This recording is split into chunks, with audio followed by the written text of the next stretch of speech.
Cathedral of Embers. Chapter 1. The Banishment.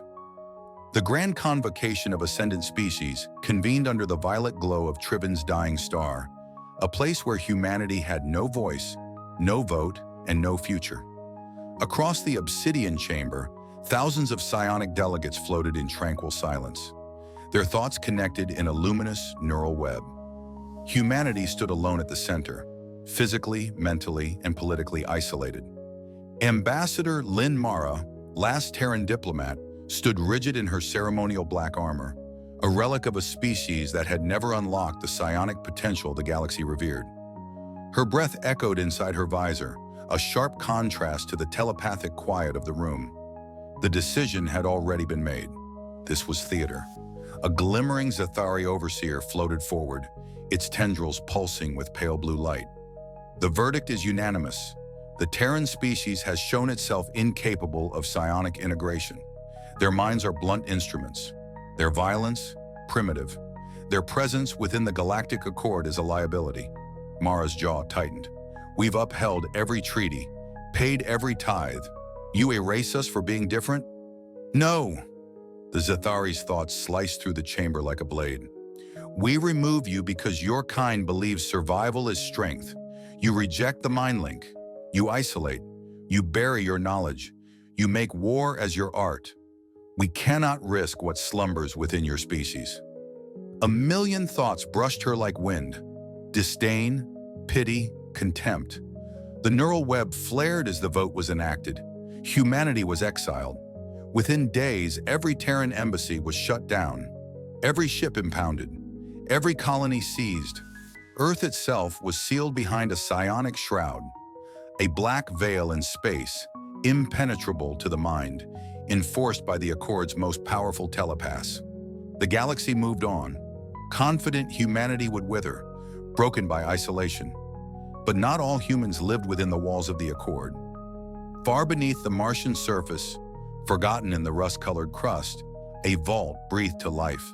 The ancient reactor, a fusion core wrapped in reactive obsidian alloys, throbbed with a heartbeat unseen since the collapse wars.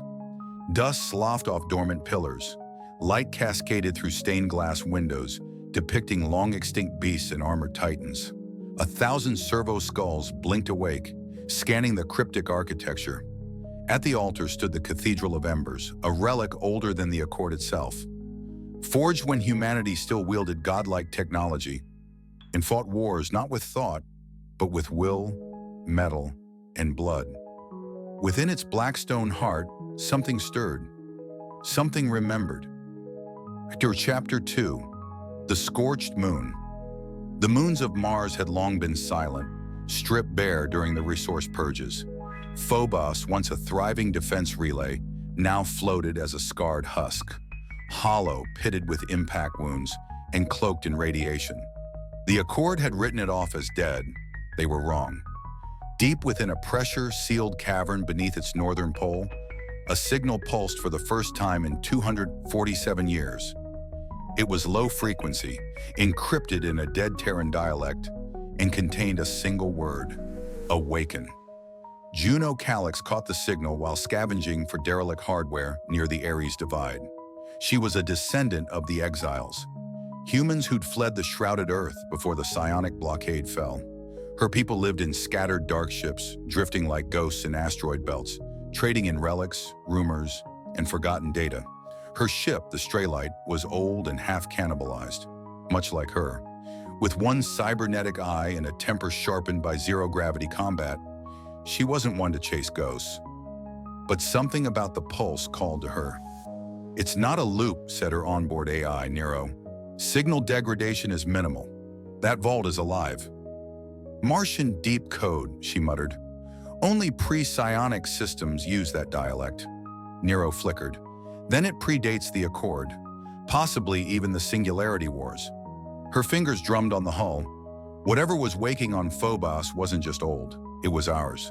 She suited up, locked her mag boots, and dropped from orbit in a silent fall of fire and ash.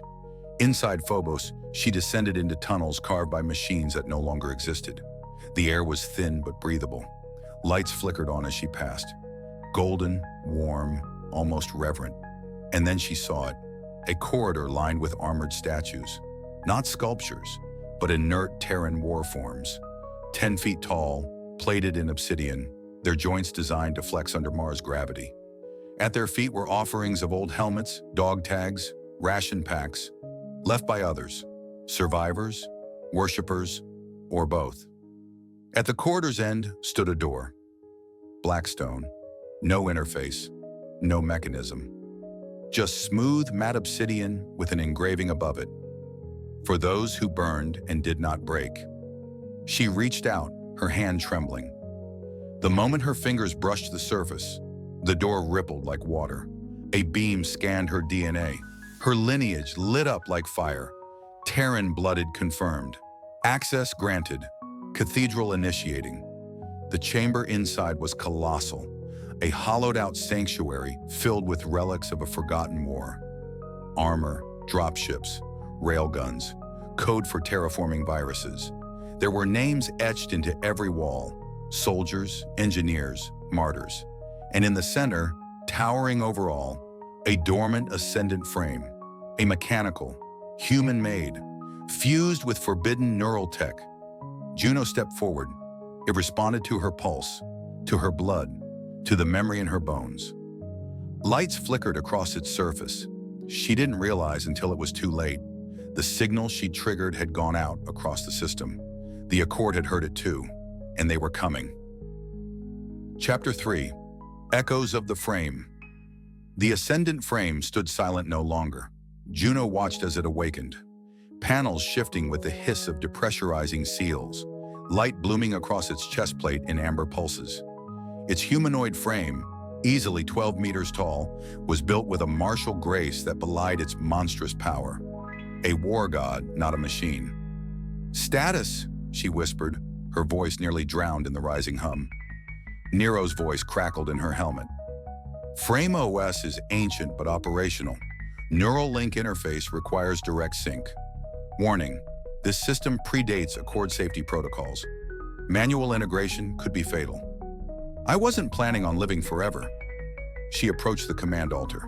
Unlike psionic ships that moved with thought alone, this machine demanded something older: intention. She placed her palm on the input plate. The world rushed into her. Pain lanced through her skull. Not telepathic, but raw memory. A flood of voices, commands, screams, and oaths taken in the face of extinction. Names engraved into the frame's databanks tore through her consciousness. General Atrion Kesh, Commander Varela Moreau, Technician Thorne, the last pilots of the Cathedral defense protocols. She dropped to her knees, breath ragged. They had burned, but they had not broken. Outside, Phobos trembled. 3 Accord dreadforms entered Martian orbit, sleek in silver, psionically powered constructs piloted by the Dominion Guild. Their presence wasn't diplomatic. They were hunter-killers, assigned to eliminate rogue tech and unregistered human installations. On board the lead dreadform, the Zathari executor Vial Koru observed the surface with disgust. "Residual Terran energy detected. Pre-psionic architecture. The cathedral is real." "Then we must erase it," murmured another, their words silent, yet felt through the mind link. Before the old ways rise again, they launched a strike. 3 hypersonic kinetic rods, each the size of a freighter, fell toward Phobos like divine judgment. Inside the frame chamber, alarms blared. Juno staggered to her feet. "Nero, evac plan. There is no time, impact in 47 seconds. She stared up at the frame. Its eyes, twin suns behind dark glass, opened fully. The altar lit again. Sync initiated. Pilot accepted. Warning, partial neural compatibility. The machine bent, opening its chest like a blooming steel flower. Juno ran. She climbed inside. The cockpit closed around her like a sarcophagus. Pain tore through her again. But it was different now. Focused, sharpened. She screamed. The frame stood. The kinetic rods struck. The impact cracked Phobos' crust. But the chamber held. The cathedral's architecture had survived planet-cracking weapons before. This was a tickle, and through the smoke and rock, a shape emerged. Tall, black, burning with ember light. The ascendant frame burst through the surface of Phobos like a demon out of legend, scattering debris into orbit.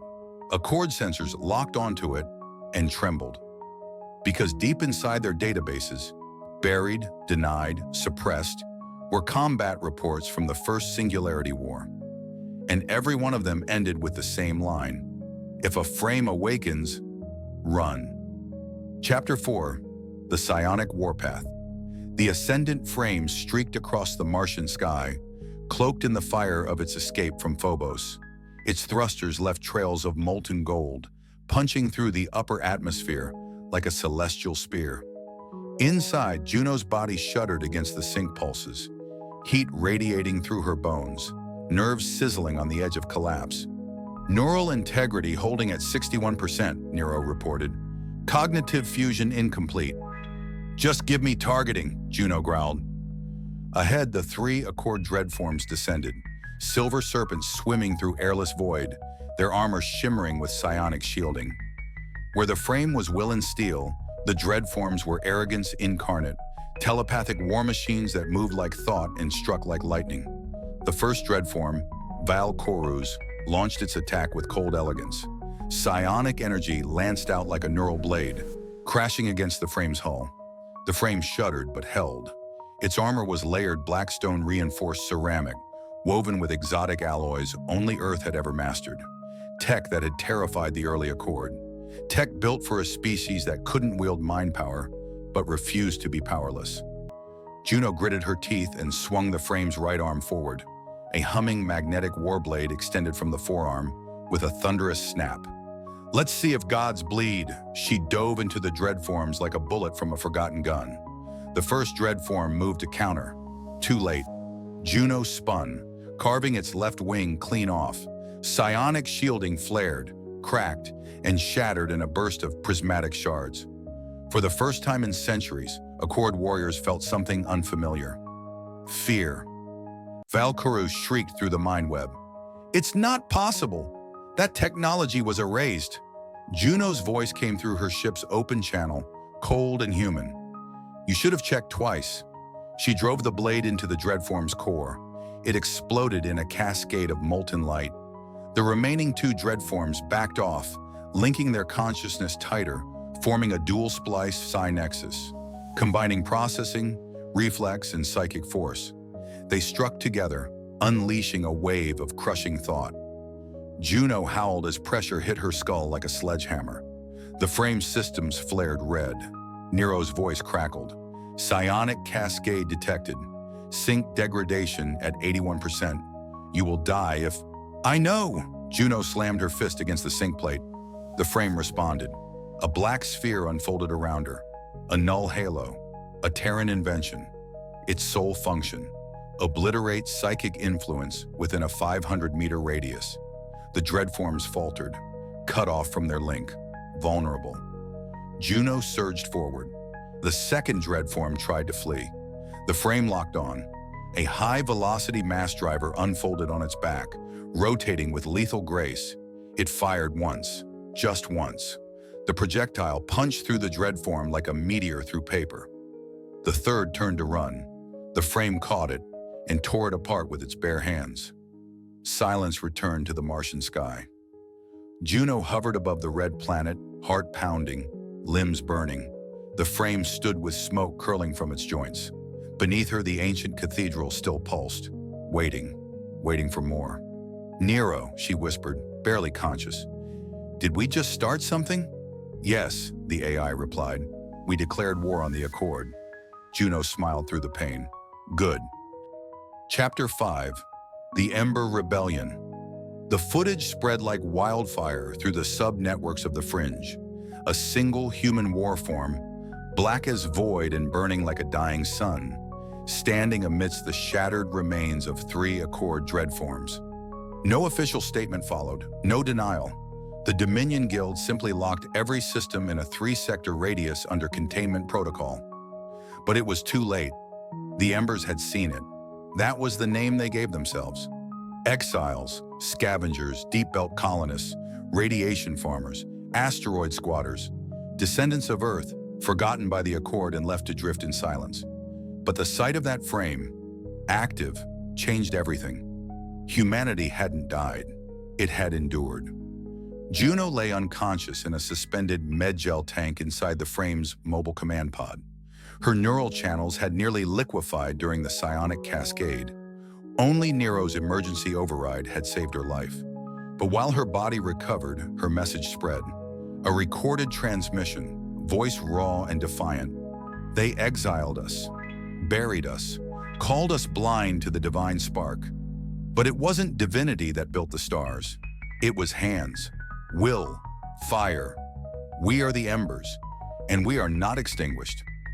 Across the belt, the words ignited more than hope. They mobilized. On Titan's shadowed seas, rogue engineers unearthed parts of dormant frames buried in methane ice. In the scars of Europa, Terran sleeper cells activated cold-forged mechs hidden in glacier vaults, smuggled out of Earth during the last evacuation. Even on Venus, beneath sulfur storms, a heretical sect of psionic outcasts, ex-Accord citizens who had defected long ago, heard Juno's call. They felt no love for the Terran way, but they feared what the Accord would do next. Fear breeds alliance, and so the Ember Rebellion began. The Accord struck back hard. Entire asteroid colonies were glassed. Communications relays burned under orbital SI bombs. Accord mind flensors, telepathic hunters, scoured the system for anyone who had ever uttered Juno's name. But they were always one step behind, because humanity had learned something the Accord never could: how to disappear, how to survive. Juno awoke with a scream in the med tank, soaked in pain and light. "You're alive," Nero said, voice calmer than she'd ever heard it. "Not for long," she rasped. "We lit the fuse." "You didn't light it. You were the spark."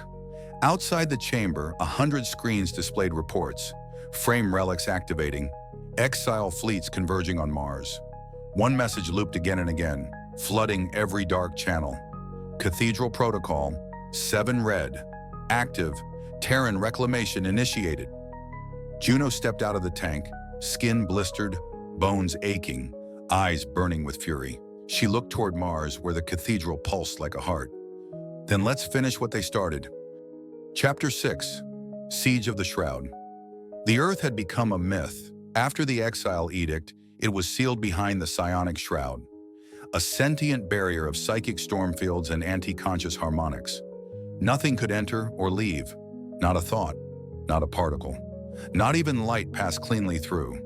To the galaxy, Earth was a corpse wrapped in shadow. But for the Embers, Earth was home. And now, they were going to take it back. Above the orbit of Saturn, a fleet gathered. Not sleek and radiant like Accord vessels, but brutal, patchworked, human. Industrial mass drivers welded to retrofitted mining ships. Ion frigates stitched with solar panels and armor salvaged from wrecked habitats. Half the ships shouldn't have flown, but they did. At the center, the cathedral frame, now repaired and reforged, stood mounted to a mobile battleship, the Reliquary. Around it, dozens of awakened frames moved in formation. Not all were operational, some were barely standing.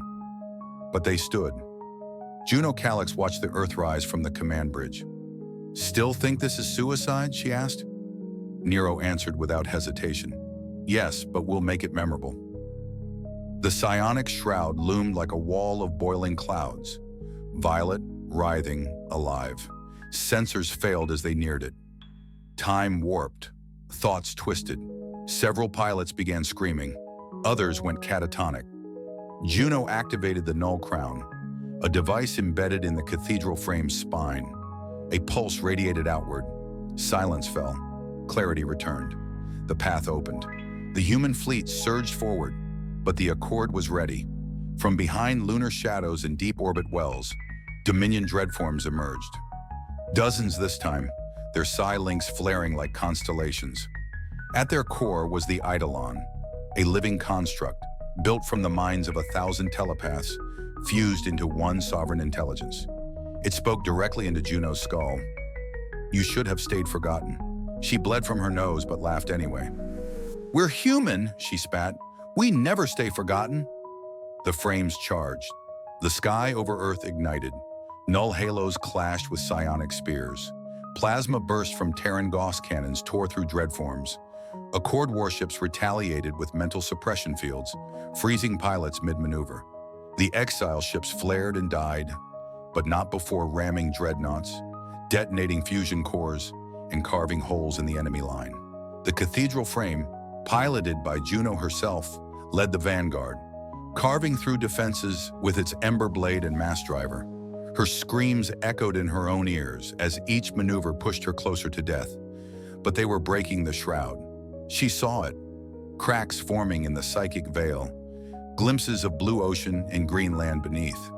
Earth was still alive, and it was calling. Inside her mind, the cathedral began to speak back. Not with words, but with memory. Old battlefields, rising towers, marching soldiers under burning skies. The final stand of the First Terran Empire, and buried beneath it all, something deeper. Not just war machines, but a weapon. One final key. Buried at the heart of Earth, waiting. Juno's voice rang across every channel. "Punch a hole, get me through, I'm going in." "Alone?" someone asked. She didn't answer. She didn't need to. The last frame dove toward Earth, wrapped in flame and memory, straight into the breach. Chapter 7, The Heart of Ashes. Earth welcomed her like a dying god. As Juno's frame fell through the fractured psionic shroud, a deafening silence replaced the screams of space. The frame's hull glowed white-hot, heat shields peeling off like scabs. The stars vanished. Only sky remained. Real sky. Clouds, thunder, blue fading to dusk. She had returned. To Earth. The surface was a graveyard of glass and growth. Once proud cities were swallowed by forests. Bone-white skyscrapers jutted out of jungles like the ribs of titans. Oceans had risen, then fallen again. Wildlife roamed ancient ruins. Nature had reclaimed the bones of human empire, but deep beneath it, something still pulsed. The cathedral core. The frame's sensors locked onto it immediately. A signal encoded in gravitic harmonics. Not a machine, not a message, a heartbeat. Nero whispered, "We were never meant to abandon this place. It was waiting for us." Juno set the frame down in a massive caldera, the ruins of what once was Geneva. Beneath her, the cathedral core slumbered in layers of bedrock, concrete, and time. She dismounted, her limbs shaky. Every step across Earth's soil was thunder in her chest. She descended. The entrance was sealed behind stone and bone steel. Not anymore. The cathedral recognized her blood, not her name, not her face, but her will. Doors opened. Lights flickered. Machines long buried awakened. Voices returned. Terran gene line confirmed. Pilot Calyx, core access granted. The core was not a weapon. It was a seed. Inside, encased in crystalline stasis, was a humanoid figure. Not mechanical, not flesh. Something between. The final creation of humanity before the exile. Apostle Zero. A being designed to command, to unite, to resurrect. Juno fell to her knees. This was Earth's final card. Not a bomb. A beginning. Above her, the battle still raged. The human fleet was breaking. Accord dreadforms pressed in. Even as cracks widened in the shroud, the Embers were outnumbered, outgunned, and dying. But then Earth answered. The cathedral core's pulse surged. Light exploded from every ruin, every tower, every buried circuit. The planet sang, and in orbit, the frames heard it. Terran tech, long dormant, reactivated. Autonomous weapons platforms buried on the moon lit up with sunbeams. Orbital mass relays blinked back online. Old world defense grids turned toward the Accord with ancient hate. Juno stood before Apostle Zero and reached out. It opened its eyes. Gold, burning, human. And then it spoke. Not with voice, but presence. Let there be fire. The skies ignited. The final battle had begun. But this time, Earth fought back. Chapter 8, Cathedral of Embers. The skies over Earth blazed with fury. From orbit to surface, the long-slumbering defense systems awoke like titans unchained. Ancient railguns thundered. launching shells that tore through accord dreadforms as if they were paper. Automated sentries, relics from humanity's forgotten wars, emerged from mountain bunkers and ocean trenches, their targeting systems now guided by Apostle Zero's command. The Ember's fleet, battered but unyielding, surged with renewed vigor. Juno, fused with the cathedral frame and linked to Apostle O's neural core, felt the planet breathe beneath her. Every pulse from the core resonated through her veins. She was no longer just a pilot. She was a node in the collective Terran will, a living beacon of a people who refused to be erased. The Dominion Guild's dreadforms screamed as orbital defenses overwhelmed their psychic shields. Valkoru's successors fell in waves, shattered by relentless fire and human resolve. The Eidolon's mind link fractured under the barrage, its many voices splintering into silence. The galaxy watched in stunned silence. But victory came with cost. Juno's body burned with every synaptic link to Apostle Zero, the fusion of flesh and machine threatening to tear her apart. The cathedral frame shuddered under the strain, metal creaking like ancient bones. In the distance, a black storm gathered. The final Accord dreadnought, the Shroud Breaker, descended like doom incarnate. Its psi fields blotted out stars. It was the ultimate weapon designed to snuff the Ember before it could become a blaze. Juno faced it. "No more hiding," she whispered. The frame ignited its Ember blade, a sword of plasma and memory RNA charged. The battle was cataclysmic. Psionic storms clashed with electromagnetic fury. Steel screamed against steel. The cathedral frame's blade met the Shroud Breaker's psychic lance in a burst of light so bright it blinded satellites. Juno's voice rang through the neural link. For Earth, for the Embers, for all who were forgotten. With one final surge, she drove the Ember blade deep into the dreadnought's core. Silence. The Shroud Breaker shattered into shards of psionic crystal, scattering across the void. The psionic shroud began to collapse. Stars blazed back into view. Earth's voice echoed across the stars. A call to all who had suffered exile, to all who had dared to rise. Years later, the galaxy would speak of that day as the Reclamation. The Embers did not merely survive, they rebuilt. The Cathedral of Embers, the ancient warframe and its pilot, became a symbol, a legend, a rallying flame for humanity's future among the stars. Because no matter how far they were cast into darkness, humans carried one truth. The Ember once lit can never be truly extinguished.